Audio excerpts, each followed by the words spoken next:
नमस्ते एवरीवन। मैं आप सबका दोस्त शायन फिर से आज एक नया वीडियो लेके आया हूँ, जिसमें आप लोग मेरा इस YouTube पे जो नया वीडियो में दे रहा हूँ, बहुत सारा एस्ट्रोलॉजर का ये क्वेश्चन रहता है।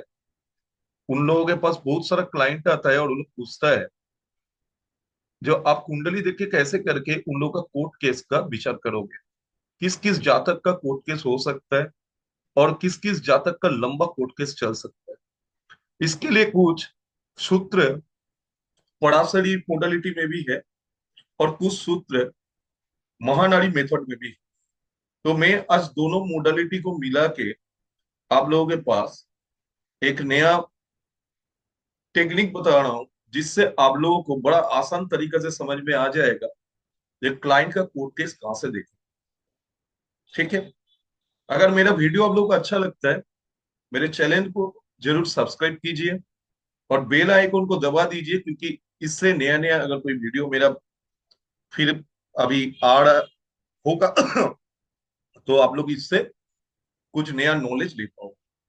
Thank you. चलिए और बात ना करके हम लोग अपना पॉइंट में चला जाते हैं। सबसे पहले देखिए, आप जब भी कोई क्लाइंट का कोर्ट केस देखोगे तो कुंडली का दो भाव जरूरी होता है देखना। पहला भाव होता है षष्ठ भाव, क्योंकि षष्ठ भाव होता है रोग का, ऋण का, शत्रु का। तो केस आपके नाम पे वही करेगा जो आपका एनिमी है या शत्रु है। तो सिक्स हाउस को आपको लेना है। तो मैं यहाँ पे इस चीज को कलर कर देता हूं, जिससे आप लोगों को थोड़ा समझ में आ जाए चीज। ये जो छठा भाव है इसको आपको लेना है। अब छठा भाव में देखिए, सिक्स हाउस का राशि स्वामी कौन है। इस चैट में जैसे सिक्स हाउस का राशि स्वामी है 2 नंबर, मतलब 2 नंबर होता है वृषभ राशि या टॉरस साइन, जो शुक्र भगवान का होता है या शुक्र महाराज का होता है। तो यहाँ पे हम लोग शुक्र लिखते हैं। उसके बाद आपको जो देखना है उस चैट में ट्वेल्थ हाउस, ट्वेल्थ हाउस या द्वादश भाव जो होता है आदमी का क्षति का भाव होता है, लॉस का भाव होता है। तो ट्वेल्थ हाउस को इसके साथ साथ आपको कंसीडर करना है। आप लोगों को ये नोट भी करना है, जैसे षष्ठ भाव में कौन राशि बैठा हुआ है, ये सबसे पहले हम लोग नोट डाउन किया। अब उसी की तरीके से आप लोग ट्वेल्थ हाउस में कौन वाला राशि बैठा है उसको भी नोट डाउन कीजिए। देखिए ट्वेल्थ हाउस में जैसे इस चैट में 8 नंबर राशि बैठा हुआ है, मतलब वृश्चिक राशि बैठा हुआ है, स्कॉर्पियो साइन बैठा हुआ है, जिसका मालिक है आपका मंगल देव। ये दोनों हो गया। ये आप लोग जब लिख लिए, अब आप लोगों को ये देखना है किसी के लाइफ में एक बार भी अगर कोर्ट का केस होना है तो सबसे बड़ा सूत्र मैं बता दे रहा हूं, ये षष्ठ भाव का राशि स्वामी और ये 12वां भाव का जो राशि स्वामी है, इन लोगों का किसी ना किसी तरीके से कनेक्शन देखना है।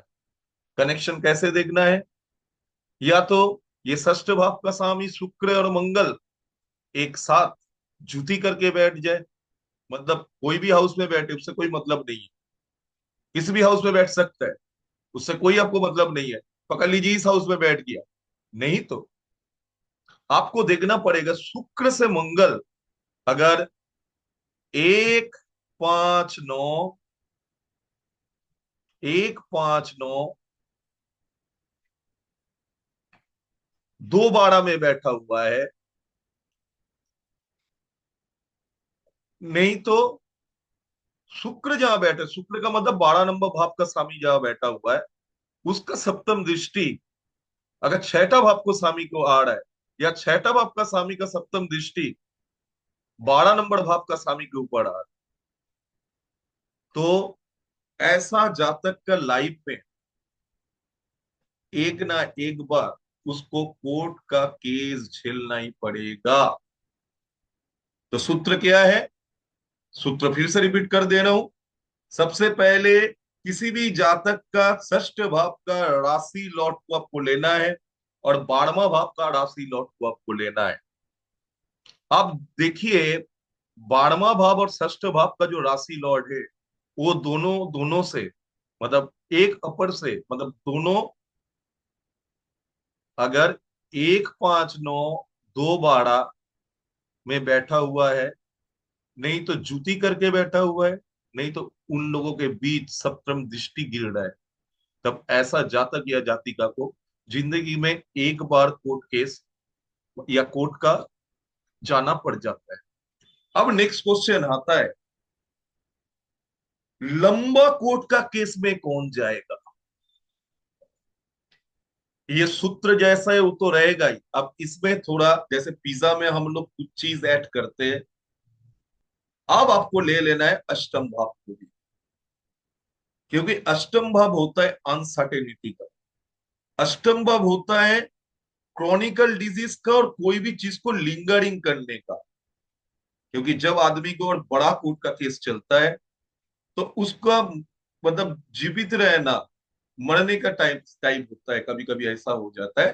तब आपको एक चीज और नोट करना है, उस जातक का, किसी की पैटर्न में आप देख रहे हो, षष्ठ भाव, 12वें भाव का स्वामी, षष्ठ भाव का स्वामी, और उसके साथ साथ ये अष्टम भाव का स्वामी लॉर्ड, मतलब राशि लॉर्ड जो है, ये तीनों अगर पहले का सूत्र की तरह 1 5 9 2 12 या 7, नहीं तो जुति करके अगर है कुंडली में, तो उस जातक का अगर कभी कोर्ट केस होगा तो वो लंबा चलेगा और लंबा फंसेगा।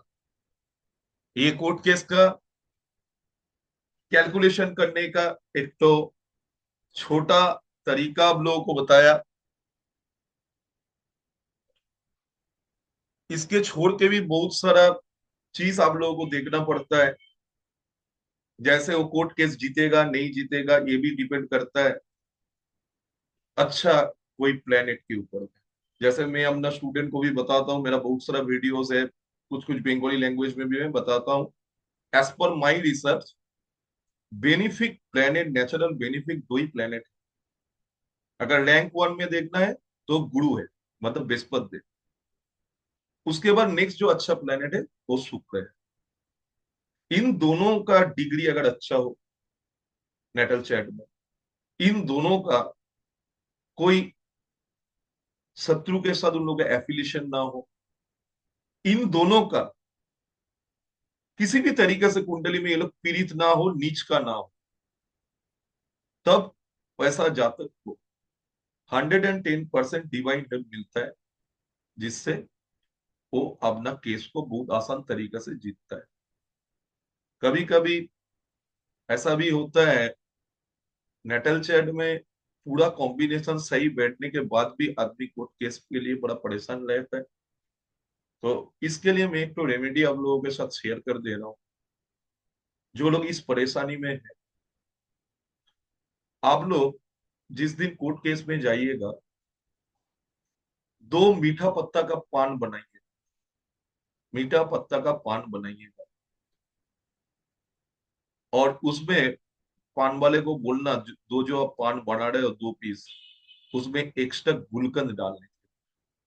ये मीठा पत्ता का 2 पान एक्स्ट्रा गुलकंद बना के जो बन गया, क्योंकि मीठा पत्ता में सब कुछ रहेगा, सौंफ रहता है, आपका सुपारी रहता है, जो जो चीजें वो एक एक प्लेनेट को डिफाइन करता है।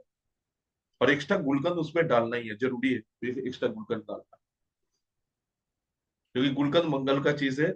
और आप लोग सबको ही जानते हो, तंत्र में माँ बगलामुखी शत्रु नाश, शत्रु पीड़न से कोई नेटिव को निकालता है।